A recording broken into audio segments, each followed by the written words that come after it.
thought Nate was going to beat him just by, first of all, the size and length and deceptive boxing skills. That's what I thought. I was like, this is going to be the first guy that Conor's ever fought that's been in wars with, like, legends. I mean, he's been in there with a lot of fucking super high-level dudes. He's a monster, man. He's a monster. I'm like, this is a big, big fight, and this is not a fight you want to take, even if he's not ready on 11 days' notice. You got to get ready for this dude. We all remember it, the rivalry between Conor McGregor and Nate Diaz, a fight that came out of nowhere and was put together on short notice, shook the entire fight world. Conor at the press conference. He even tried to pick on John Anik the other day. He has a bully mentality until a real man shows up. Like Mike Tyson said, he's scared of the real man. John Anik.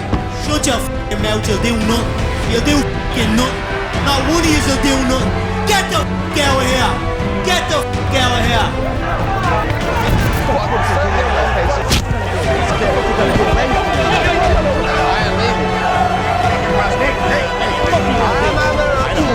What are you gonna do?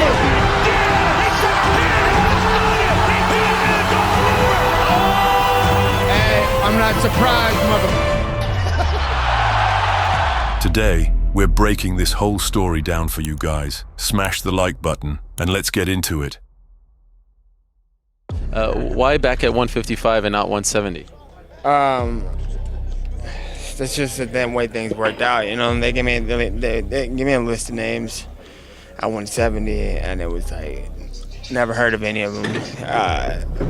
Michael Johnson's ranked number 5. He's a better option than the other. So, to start this story, let's look at where both fighters stood at the time. As for Nate Diaz, things were going pretty average for him. By that point, he had already made noise in 2 weight classes, lightweight and welterweight. In lightweight, he even fought for the title. That's how highly matchmakers rated him, and he had built solid momentum with quality wins. But after losing that title fight, his relationship with the promotion got a bit complicated. Even he didn't really know who he needed to beat to get back into title contention. And overall, there just weren't many opponents he actually wanted to fight. In November 2013, the Stockton native closed out his trilogy with Gray Maynard with a brutal knockout and then disappeared for 13 months. Diaz! Maynard in real trouble here! Oh, he might be out on his feet! Maynard is hurt! Diaz looking to finish here! Nate Diaz has done it! What a capstone he puts on the trilogy here tonight! The reason turned out to be simple. There just weren't enough big-name fighters he was willing to share the cage with. He only returned in December 2014 against Rafael dos Anjos, where he lost by decision. After that, Nate went quiet again for another year, and then it finally happened, the return fight against Michael Johnson, which ended with that legendary call-out of the notorious Irishman. A nice jab by Nate. This is wild. Absolutely. And he's landed a lot. There he goes again. Oh, he heard him there, and Nate just pointed to him. Nate Diaz! Well, I don't care. It's like we're fighting just like the fight. It's like we're fighting. This shit that needs to be said. And you could tune in and watch a fight, but you can't listen to someone cuss a little bit. It was an accident. My bad. I'm sorry, Fox. But come on, man, you know. I think the point is across, you know. They f***ed up. I'm not part of my language. They messed up. I'm not putting that on because that's a part of the fight game. You know what I'm saying? So hopefully my message, my point got across about what's what, and I think it made a lot of sense. And he feels me if he's out there listening, you know. There ain't nobody to fight. That's why I haven't been fighting. Because there ain't been nobody out fighting. So what was going on with Conor McGregor at that time? And this man across from me has a title. He has nothing else but that. He is a free TV fighter. He has nothing else to offer me except that gold belt. 2015 was my year. 2016 is also my year. Every year is my f***ing year. Everything was perfect. He had just destroyed Jose Aldo in record time only a week before Diaz's return and was sitting on top of the world. Right after that, he made his next goal clear, win a second title and make history. To do that, he skipped the entire top 5 at lightweight and went straight after the champion, Rafael dos Anjos. And ironically, that same RDA who had beaten Diaz back in 2014, had just taken the belt from Anthony Pettis. So what stopped RDA from cashing in on the biggest payday of his career and getting that famous red panty night? The oldest enemy of every fighter, injury. He got hurt in training camp and had to pull out of the fight, a decision he definitely regretted later. But McGregor wasn't about to waste his camp. He made it clear to the UFC he still wanted to fight. The opponent didn't matter, and that's how the UFC made one of the best decisions in its history. Breaking news, Dana White. All right, Dana, the show will go on, so who is McGregor going to fight? A lot of guys wanted this fight, but we ended up with Nate Diaz. We felt this was the fight to make and the fight that the fans wanted to see. The promotion for UFC 196 kicked off, and Diaz accepted the fight instantly. He clearly understood that a fight with Conor would pay him 2 or even 3 times more than his last 10 fights combined. And even with just 2 weeks' notice, the Stockton native said yes without hesitation, no fear at all, even though McGregor had a full camp behind him. I like his fight style a lot better than a lot of people's fight style. The fight games we got really weak in the last long time, so I guess I could say that I appreciate somebody who will come and fight. Surprised? Yeah, we were too. But from that moment on, it was pure chaos. He even tried to pick on John Anik the other day. He has a bully mentality until a real man shows up. Like Mike Tyson said, he's scared of a real man. John Anik. Nate, how much are you gonna make? I make a lot more than everybody else. Yeah, a lot more than his last one, that is. He can thank me for that one. I've made more millionaires in this game than anybody else. He's like a little cholo gangster from the hood. But at the same time he coaches kids jiu-jitsu on a Sunday morning and goes on bike rides with the elderly. He makes gun signs with the right hand and animal balloons with the left hand. So you're a credit to the community. Fuck you. I don't give a what you say, motherfucker. Yeah, thugging on mine, motherfucker. What you got? The chemistry between the Notorious and Diaz, built in such a short time, became one of the most entertaining things in modern UFC history. Back in the old school era, Tito Ortiz used to bring that kind of energy. Now these two had taken over. McGregor didn't just joke around, he openly disrespected Nate, treating him like he didn't belong in the cage with him. And Diaz, who never bought into Conor's trash talk or attitude, balanced it perfectly. That contrast made everything even better. What you got? They're all on steroids. The only weight I care about. They're all on steroids. The only weight I care about. Steroids? What are you talking about? Steroids? Don't be putting my name in steroids. I'm majored against that. Don't put my name in the name of steroids, Nate. I'm not on no steroids. What the f are you talking about? Your 2 teammates were on steroids. That's your 2 boys, the scrap pack. Remember that? Well, damn, did you know they were taking that stuff? Did you know they were taking that stuff? Did you? You're on steroids. I'm going to talk about money because we are the business network and the business of the UFC and all that. I'll take sort of over stuff. from here, Nate. You can bounce. Take a coffee break, Nate. And by coffee break, I mean bring me my coffee. No. They want you to give us a quick count to 10, both of you gentlemen, if you don't mind, just if you wouldn't mind counting to 10. Nate can only count to 5. 10. Boom. You broke. I could buy and sell you 100 times over. The funniest part, McGregor genuinely saw Diaz as a nobody. He didn't fully respect the fact that Nate had once been a #1 contender, and he figured that if Josh Thompson beat him, then he would too. Long story short, the hype exploded. These two pushed pay-per-view numbers to insane levels because everyone wanted to see them go to war inside the octagon. And by fight week, the tension was at its peak. Hey, I'm here to kill or be killed in Stockton, California. This little bitch. Nate Diaz, ladies and gentlemen. It's another day for me. One pulls out, another one steps in. I'm used to it. I was just giggling at his little soft body. I've never seen a skinny guy. How can a fat guy be so skinny at the same time? It amuses me, but I'm looking forward to go in there, put the martial arts back into the game.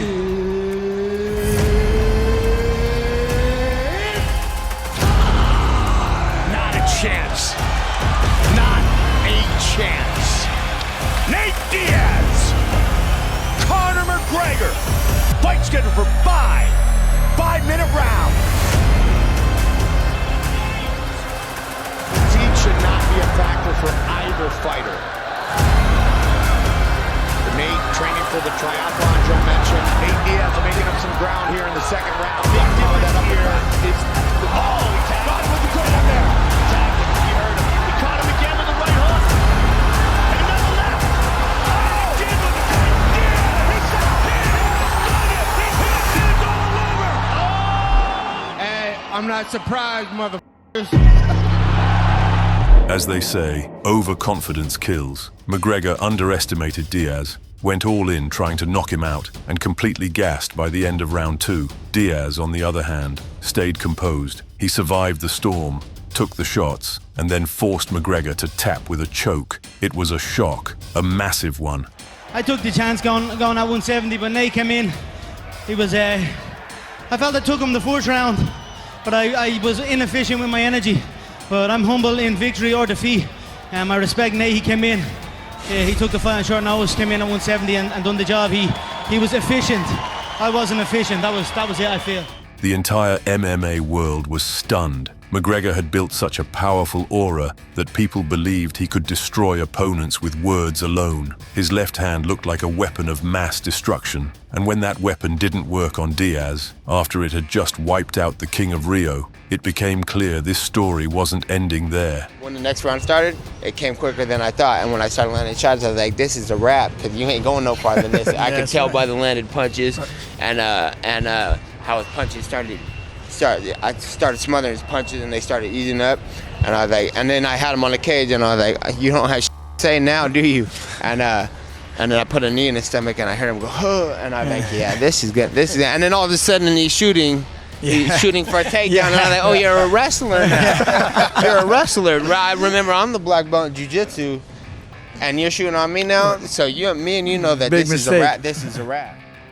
That moment also changed everything for Nate. He finally stepped out of his brother's shadow and made a name for himself. And considering the short notice and the way the fight played out, the UFC already knew the rematch had to happen. No one needed to ask McGregor. For him, it was personal. And Diaz wasn't turning down that kind of opportunity either. After the first fight, the Diaz brand skyrocketed, and the rematch was only going to push it even higher, once again bringing full attention to the world's best league. Dominated by larger-than-life personalities, Nate Diaz stands out as a true original. Since making his debut on the 5th season of The Ultimate Fighter, Nate Diaz has fought a who's who of the UFC roster, including Rafael dos Anjos, Donald Cerrone, and Rory McDonald. But it was his short notice win over featherweight champion Conor McGregor in March that solidified the Stockton product as a star. The hype for their second fight was so big that the UFC originally planned it for UFC 200. A press conference was even set, but McGregor didn't show up. I came to fight Conor McGregor, and I don't really have too much interest in anybody else. I don't have any interest in fighting at all. But if that's what we were going to do, I thought we were going to do it. So the fight got moved. For several behind-the-scenes reasons, the rematch was rescheduled to UFC 202 on August 20th. Yeah, it's good to be back here in Vegas to check out the T-Mobile Arena. I'm looking forward to it. I feel the last contest was a great fight. I have my reasons why I feel the fight went the way it went. And now I have an opportunity to prove what I am saying, like I've proved many times before, that what I say is correct. So I look forward to August 20th, where I will come in correct, prepared, sharp, and I will take this man out. Don't bug me none, we still got to fight. After that last fight, he just peeped game and he's out doing what he should be doing, you know? Training, doing more rounds, bringing in top 10 guys from all over the place. Who gave him the game plan? UFC 202. Conor McGregor versus Nate Diaz. Who's gonna win and how? I think Conor's gonna knock him the hell out, and I think Conor's gonna whoop him. I'm excited. I'm ready to see UFC 202. Conor's gonna whoop him. I'm ready. Let's go. Quote. Oh, whoa. I don't want you to get knocked out. I don't know why you want me to get knocked out. What is going on here? Nate, what's up? Yeah, well, I was just saying, you're gonna be great. Dude, get on the ground, man. Hey, man, represent, you know? I like this guy a lot too, though. Yeah, I did say that. I did say that, right? I said that. No, you didn't say that. I didn't say that? Some of the drama around that time was just for show. Diaz isn't stupid. He wasn't going to turn down the money or the spotlight. He played his part, but he fully committed to the rematch. I was slapping the head off him. Let's be real here. So that's it. I just wanted to keep it as is. Have my training camp and preparation for that frame, for that larger man, and that's it. I wanted no changes. So if someone's saying they're the baddest badass in the room, I believe that I'll be the first one to step up and beg to differ. I don't think there was a dance partner, me and Nate. We were just two people that wanted to fight, and that was it. You're not gonna just run me over and come at me with a bitch and get in my face, because I'm a fighter first. I'll slap the out of you, get in my face like how Otto was getting punked out. What's interesting is that in solo interviews, both fighters were much more respectful, but during press conferences and face-offs, they gave fans exactly what they wanted. Shut your f***ing mouth, you'll do nothing. You'll do f***ing nothing. Not one of you will do nothing. Get the f*** out of here. Get the f*** out of here. Expecting a fight. Tune in. We're gonna get down. But hey, should have brought an arm. Should have brought everybody, cause it's gonna be down if we see you. And all of a sudden, I got 30 pounds on him, and they're making excuses for whatever. He's fought 145 pounds and 155 pounds his career, and I fought 155 pounds in my own career. So it's and I had a couple fights at 170. So I don't know how all of a sudden became this monstrous heavyweight against Conor McGregor just because I wanted to fight.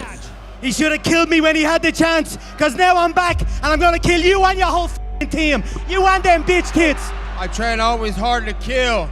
He already dead from the last time. This is a new guy. So it's kill or be killed again. USA, motherfuckers! I know the media has a ton of questions for you, so I just want to ask you, what do you think of this turnout? Yeah, the Diaz brothers, yeah? Those cockroaches! Listen, it's that fairy tale he's at the having is coming to an end.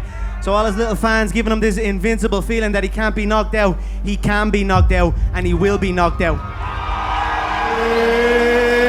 It's time! The notorious Conor McGregor! More ranked lightweight contender in the world, Nate Diaz!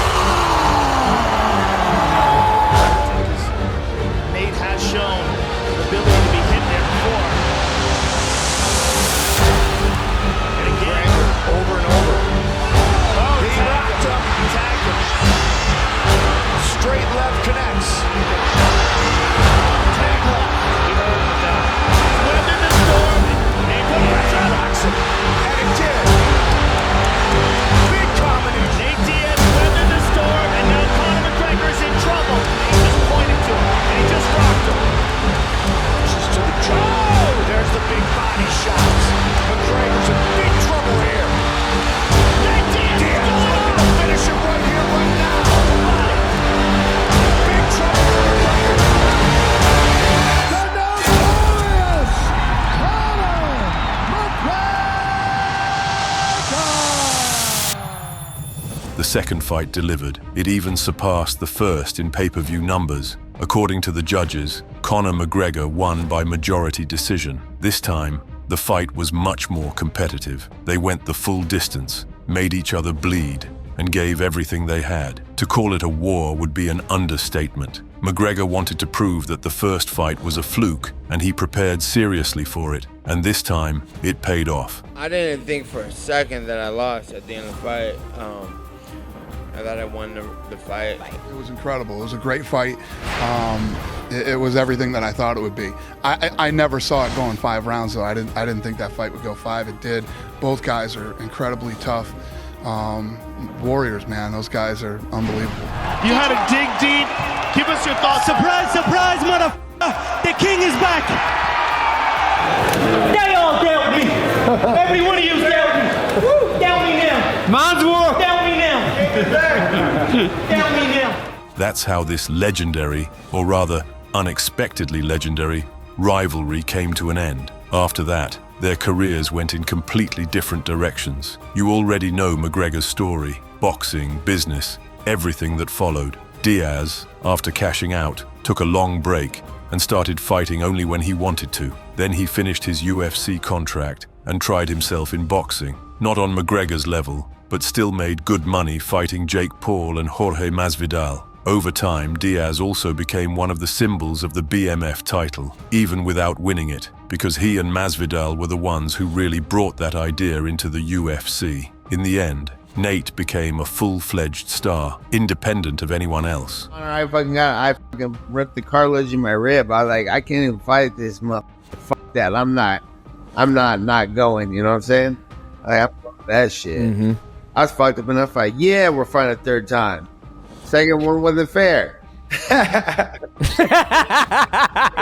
And for years, fans kept asking one question: will we ever see the trilogy? Because McGregor still fought Dustin Poirier 3 times, even though he was clearly declining due to layoffs and bad habits. And against Diaz, that's still a massive fight. Big money, big hype, and a chance to finally settle things. But so far, it's gone no further than talk. Diaz has spoken about it, but nothing has moved forward. Happy that the UFC is finally recognizing the love and support that guy has from the fans too, because for whatever reason they were so high on Conor McGregor and all these other people, they didn't see one of the reasons why the Conor fight was so big was because of Nate Diaz. Nate Diaz is a star. When they put his face on the screen for the Pettis fight, I mean, the arena erupted. It was chaos. They went nuts. So what do you think? Will we ever see the trilogy, or is it all just nostalgia now? Then again, with Jake Paul's promotion, anything is possible. Drop your thoughts in the comments. Don't forget to subscribe so you don't miss the next videos. And of course, leave a like if you enjoyed this one. See you soon.